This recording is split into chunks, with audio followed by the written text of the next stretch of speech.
Hey, welcome back to Zombie Tactics with the second installment, part 2 of Whose Life Is It Anyway?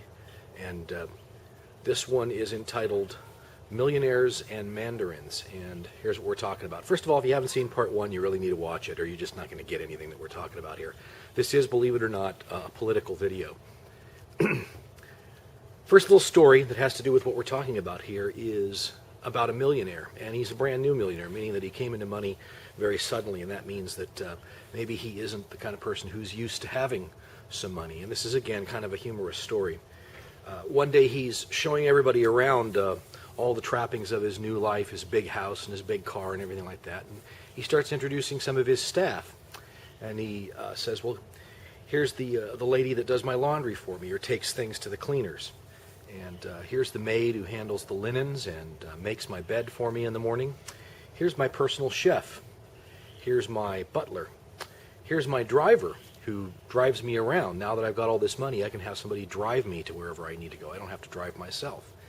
And here's my personal valet who picks out my clothes for me every day and everything like that. And oh, and by the way, here I've got a personal secretary who keeps my calendar for me, makes sure that I'm to all my appointments on time, and keeps my schedule for me. And sort of the punchline of the joke is that the guy somewhere in there says something along the lines of, yeah, I'm pursuing a lifestyle that does not require my presence. Yeah, you've got a lifestyle now that it doesn't even matter if you're there or not.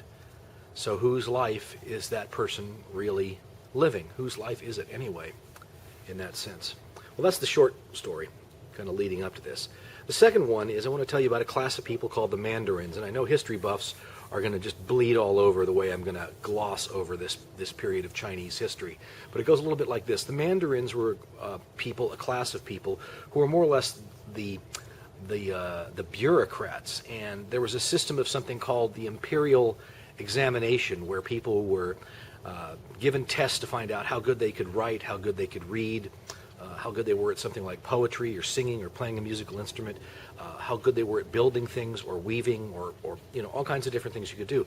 And then based upon the imperial examination, you were, within the Mandarin class, you were assigned responsibility over things having to do with the governance of everything from a small village to a regional province. As a matter of fact, if you got high enough up as a Mandarin, you were afforded almost a royal position, meaning that you were going to be a governor over a particular region or province or area of the Chinese Empire at the time. And you would know the people who were the higher Mandarins because they usually had kind of a color coding system, kind of like on Star Trek you have different colors of of uniforms, except in this world, in the real world, the Chinese Mandarins, who were the really upper class ones, the ones who would be a governor of a province, they usually wore a lot of ruby colored things. That was kind of their color code. So unlike in Star Trek, where the red security uniform would be, you were the guy who was going to get killed by the rock monster first, wearing a bunch of ruby red or crimson red stuff if you were a Mandarin meant that you were of a higher status. Well, what happened with the Mandarin class is over time the Mandarins became an entrenched bureaucracy, and they were the only people who really knew how to do anything. So much so that even the emperor and the royal house could not get anything done without the Mandarins, the Mandarin bureaucracy helping them. And the Mandarins became really the power base within Chinese society, and not so much the emperor. They became more or less a figurehead. Kind of the way it is right now in some countries like Great Britain, where the king, the queen, the royalty, they're kind of like almost kept pets, but the real power is one that's secular and belongs to the bureaucracy. Well, over time, though, the Mandarin class, they began sort of farming out the things that they knew how to do to their underlings as well. They were more or less doing the same things like our millionaire in our first story. They would hire somebody else to do the reading and writing for them. They would hire somebody else to do the writing of the music or even making the decisions for them. Thank you, Cat. And over time, what happened is the Mandarins became very prideful about the fact that they were just like the giant mastermind over everything. And they became, you may see some pictures of them, the sort of, it's kind of a racist notion in a way that gets overdone in the movies, but you'll see pictures of Mandarins with extremely long fingernails, and those long fingernails were a sign of the fact that they didn't have to do anything except think.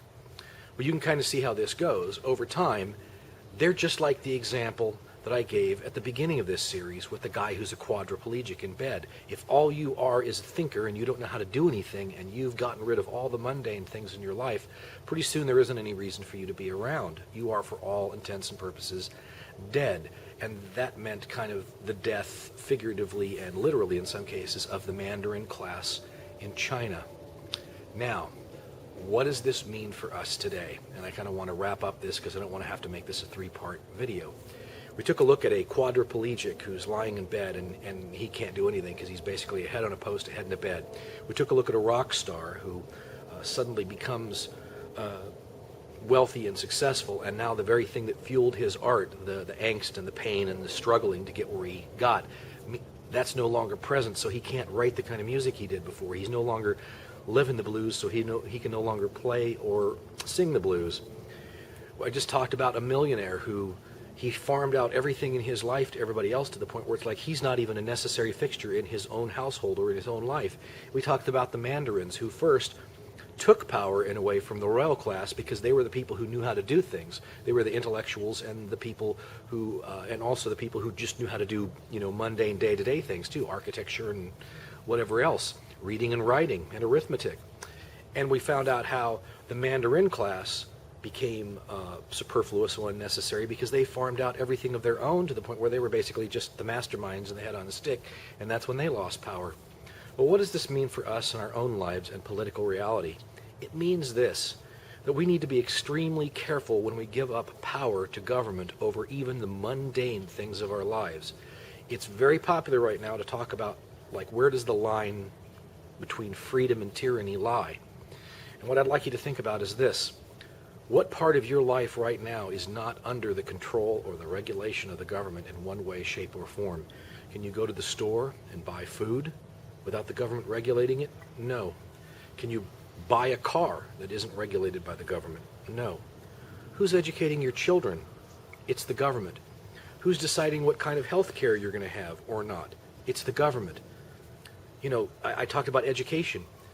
Your children are in the charge of a government bureaucracy for several hours a day that decides everything that's going to go into their heads and everything they're going to do, including even the food that goes on their plate. Whose life are they living?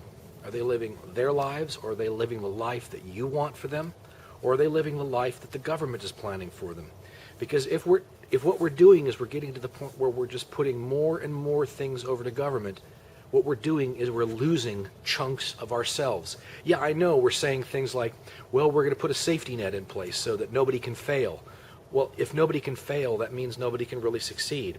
We're going to have the government take over health care and make all the decisions about that. What that means is you're no longer making the decisions, and your doctor's no longer making the decisions about what kind of care you can get. We're giving the government charge of telling us what kinds of products we can make and what kinds of products we can buy and when and where and who we can buy them from, and setting the prices in many cases. Some of this might sound like a good idea to you, and I submit to you that part of the reason why it sounds like a good idea to you is because they made it sound like a good idea to you. They made it sound like, hey, we're going to take care of this for you. Just like the millionaire says, hey, it's a good thing. I'm going to have somebody drive me around so I don't have to drive myself.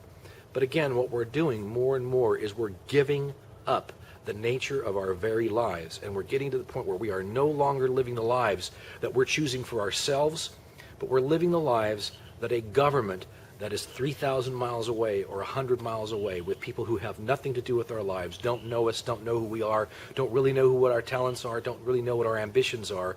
They are choosing our lives for us. And wherever you draw the line, I know I wasn't going to mention conservative or liberal here or whatever, and I'm only going to mention it by saying this. I don't care whether you're a liberal or conservative. What I do care about is freedom and liberty, and I care about people being able to live their own lives and living them the way that they choose to. Economically, personally, spiritually, all the things that matter. You ought to choose who you can spend your time with. You ought to choose who you have meaningful relationships with. You ought to be able to choose what products you buy. You ought to be able to choose the kind of education that you want your children to have. It should be your life and not a life that is chosen for you. And more, I think, we're losing sight of that, and we're going to have to begin reclaiming it in one way, shape, or form. That's about all I have to say about that topic, and kind of an odd couple of political videos I know, but something certainly to think about. That's Zombie Tactics for tonight, and we'll see you next time. Bye-bye.